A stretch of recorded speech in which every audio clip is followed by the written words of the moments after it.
Olá, povo lindo de Deus. Vocês estão gostando das aulinhas? Então vamos para mais uma.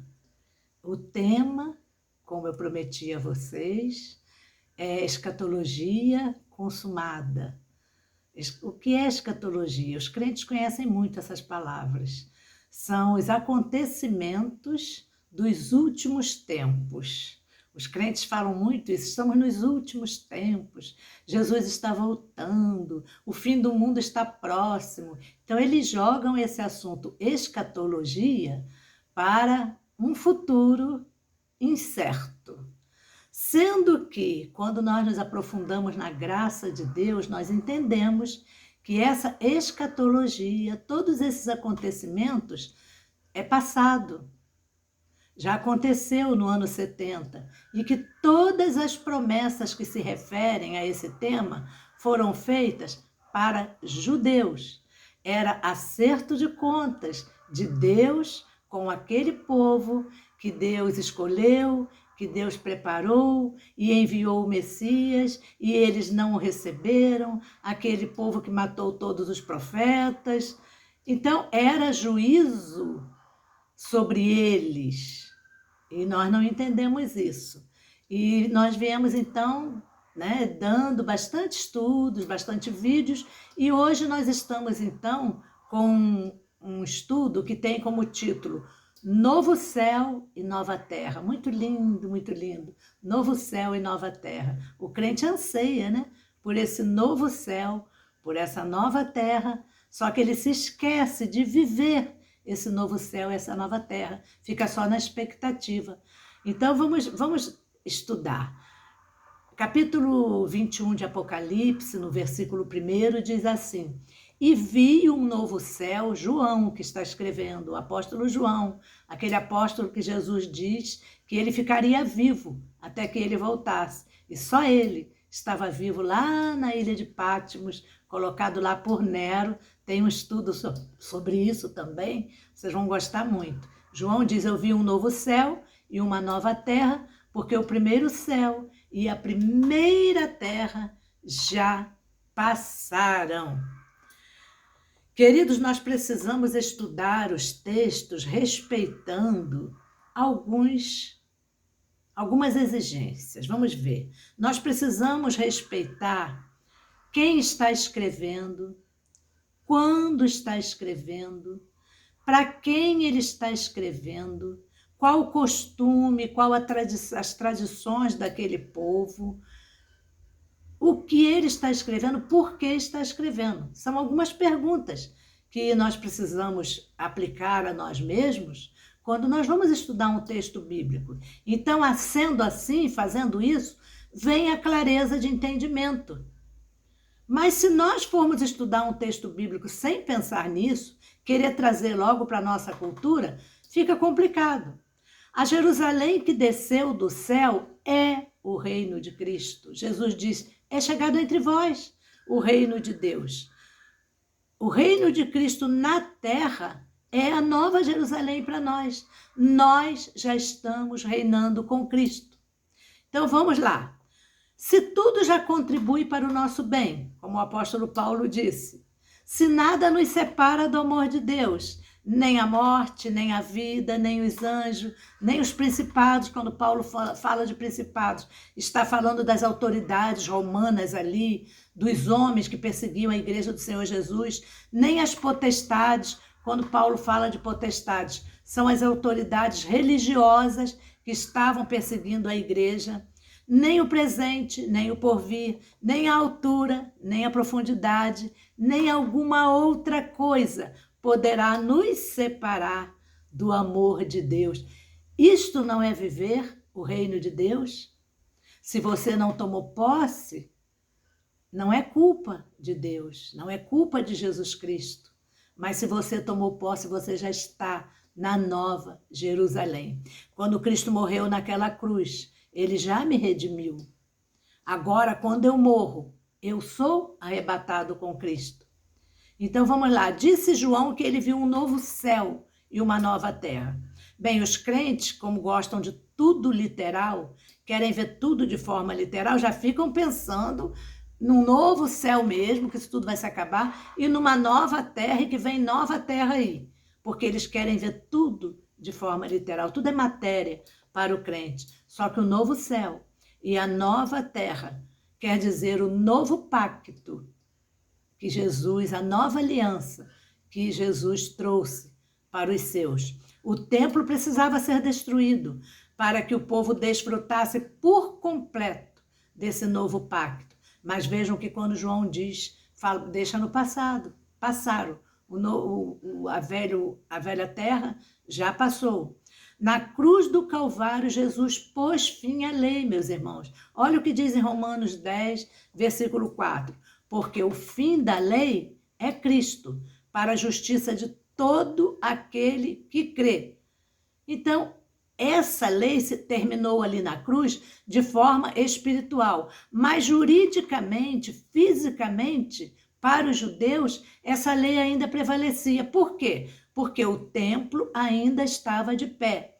Então, porque o templo estava lá, os dois pactos ainda se cruzavam. A graça e a lei. Vocês vejam que os apóstolos, mesmo depois da cruz, Pedro ainda viveu muito na lei, o apóstolo Paulo chegou a praticar alguns atos da lei, porque os pactos estavam muito cruzados. O sacerdócio ainda estava no templo. As oblações continuavam. O que é oblações? São as purificações que os judeus usavam por água. Olha, tem um fato no Antigo Testamento que eu vou lembrar para vocês. Quando Eliseu diz para Naamã, para ele se banhar no Rio Jordão 7 vezes, não foi uma coisa, uma coisa da cabeça de Naamã, de Eliseu ali no momento. Não, era uma tradição judaica, que para a pessoa se sentir purificado, deveria se banhar.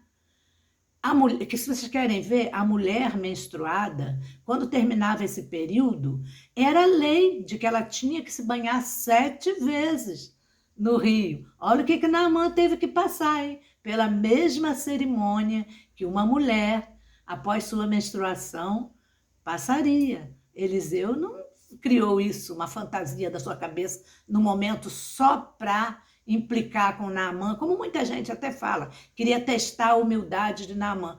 Não, ele usou uma tradição judaica. Para se purificar daquela lepra, teria que se banhar 7 vezes, era a tradição. Viu como vale a pena estudar as tradições? Outro fato que nós temos agora no Novo Testamento, quando Jesus vai a João e passa pelo batismo das águas, não é porque Jesus tinha pecado, como as igrejas fazem. Ah, no dia do batismo a pessoa se tornou nova criatura. Não, se torna nova criatura em Cristo. Jesus disse para João, importa que eu cumpra o quê? A lei. Era a cerimônia que o cordeiro, para ser oferecido no templo, teria que passar pela cerimônia do batismo, que quer dizer imersão nas águas. Então, o cordeiro, para ser oferecido, tinha que passar. Jesus não ia ser oferecido na cruz como nosso cordeiro pascal? Então, ele passa por essa cerimônia da purificação, cumprindo toda a lei. Jesus, na cruz, cumpriu toda a lei. Isso acabou. Então, enquanto o sacerdócio estivesse no templo, enquanto o templo estivesse de pé, continuava isso. Foi preciso que o templo, então, viesse abaixo no ano 70, para que juridicamente, fisicamente, essa lei, então, terminasse. Não tinha mais templo para oferecer sacrifícios de cordeiros, sacrifícios pelos pecados. Não tinha lei mais para se entregar o dízimo, não tinha lei mais para ter ordenanças, purificações através da cerimônia da oblação. Queridos, o povo tem uma tradição, o povo tem um costume. E Deus levantou uns na igreja para mestres para ensinar isso, querido. Para ensinar isso. A gente não é mestre, não é professor de graça. A gente tem que se aprofundar nas tradições do povo para se ensinar uma Bíblia que foi escrita para judeu e por judeu, meu querido. Não pode se estudar, ensinar uma Bíblia, senão não precisava Deus despertar alguém na igreja como mestre.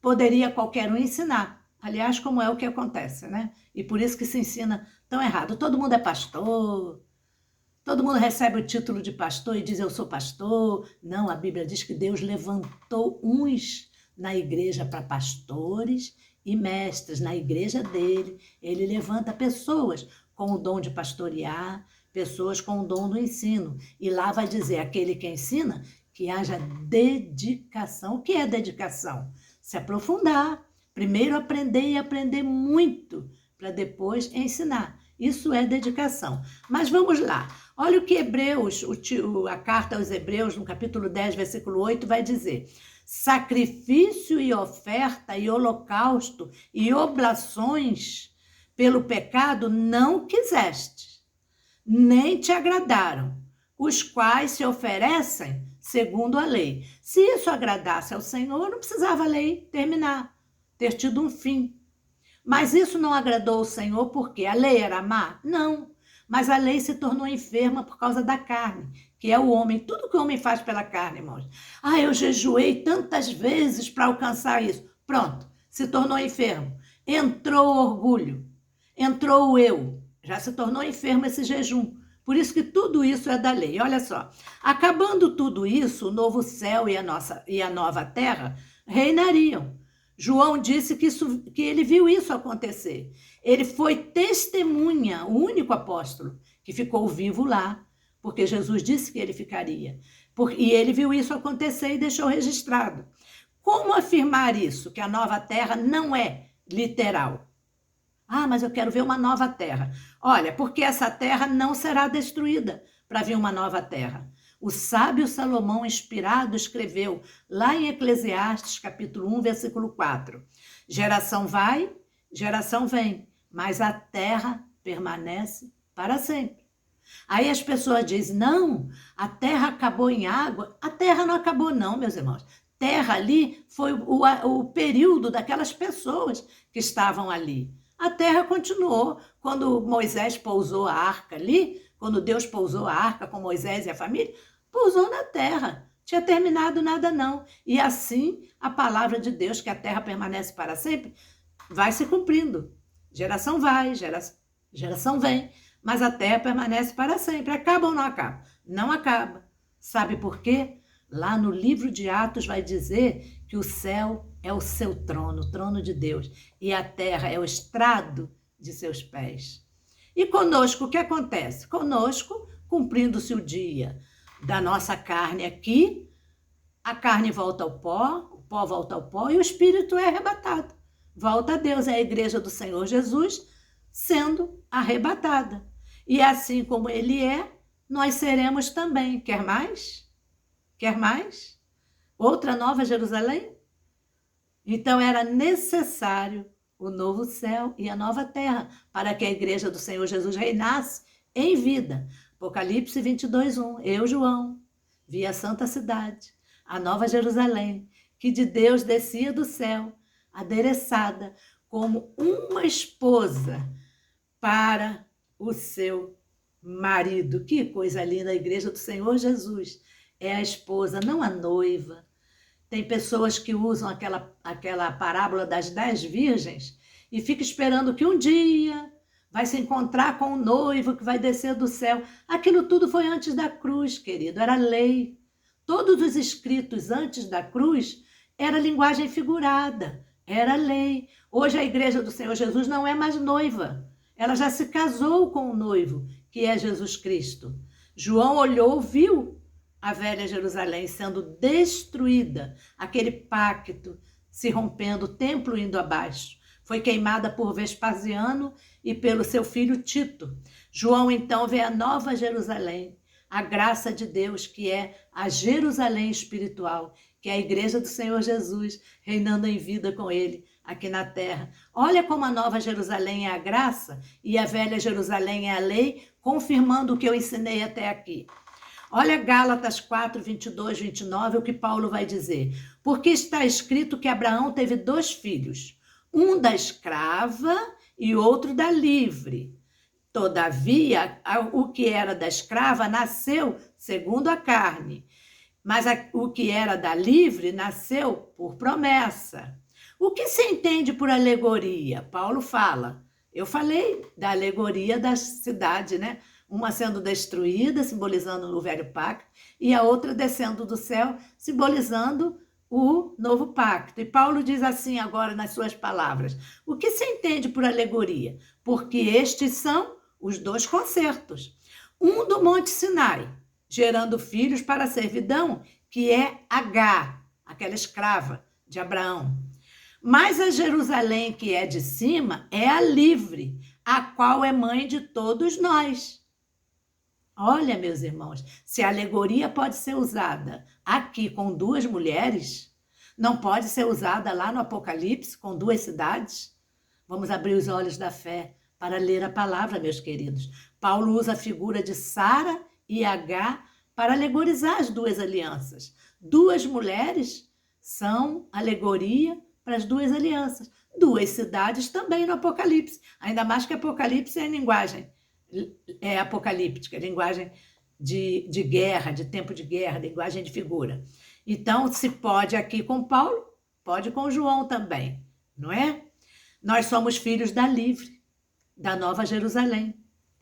João viu essa santa cidade descendo do céu, a graça dele descendo e agora vivendo através da sua igreja aqui na terra. Olha 2 Coríntios 6,16, o que vai dizer. E que consenso tem o templo de Deus com os ídolos?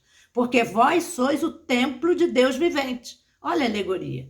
Como Deus disse, neles habitarei e entre eles andarei. E eu serei o seu Deus e eles serão o meu povo. Deus está andando conosco. Deus está morando em nós. É difícil entender isso, que nós somos a Nova Jerusalém? É difícil agora? Ao dizer que Cristo vai descer do céu, os pregadores sempre usam aquele texto em que o anjo aparece e diz assim para os discípulos: por que vocês estão olhando para o céu? Esse Jesus que desceu, que subiu, vai descer também. Então, quando eu falo isso, eles dizem: ah, não, nós temos que esperar, assim como os discípulos esperaram Jesus descer. Mas aí eu pergunto para ele: olha, o anjo, ao falar isso, falou varões galileus. Algum de vocês são galileus?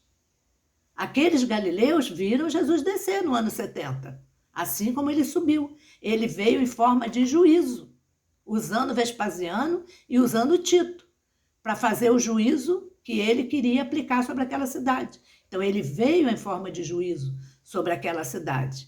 Então, isto é entender a Bíblia no seu contexto, entender a Bíblia como ela é, deixando de fora os nossos achismos e nos aprofundando no texto para entender a palavra de Deus. Assim como Jesus subiu, ele voltou no ano 70 e agora nós é que seremos arrebatados. Queridos, isso é olhar a Bíblia pelos olhos da graça. Viva na graça, meu irmão. Graça sobre graça. E que Deus te abençoe.